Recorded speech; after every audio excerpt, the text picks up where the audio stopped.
It was a moonless night when Serena found herself lost in the middle of the Darkmoon forest.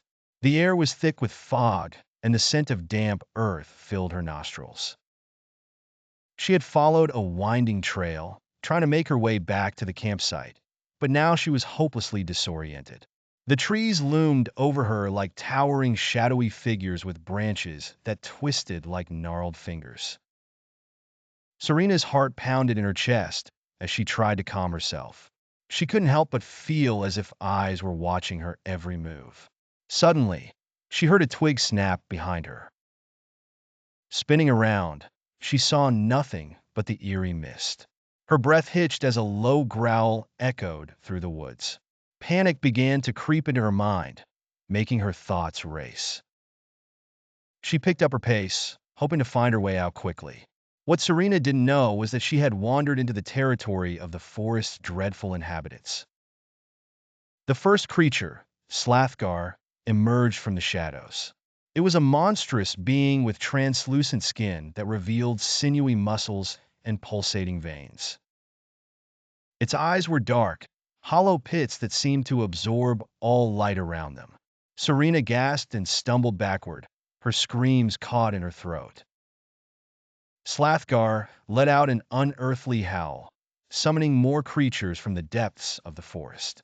From behind the twisted trees, warped figures began to materialize.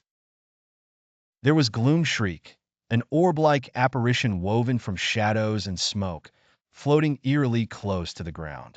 Its relentless whispering hissed through the air, filling Serena's mind with malevolent thoughts.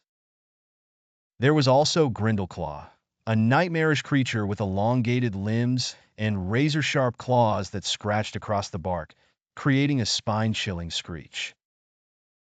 Serena's legs felt like lead, but she forced herself to run. Her only hope was to evade these horrors until she could find an escape. As she dashed through the forest, branches clawed at her, tearing her clothes and leaving scrapes on her skin. The creatures were relentless, each one hungrier than the last. She could barely hear anything over the pounding of her own heart. Desperation set in as Serena's strength began to wane. Up ahead, she saw a faint glimmer of light, a small, dilapidated cabin hidden among the trees. With every ounce of willpower, she pushed herself towards it. She burst through the door and slammed it shut, her lungs burning and her body trembling. The creatures clawed and howled outside, but for now, Serena had found a fragile sanctuary. In the dim light of the cabin, she could see ancient symbols carved into the walls. They seemed to pulse with a faint glow, warding off the nightmares that lurked just beyond the door. As she sat huddled in the corner, Serena prayed that dawn would come soon and dispel the darkness that threatened to consume her.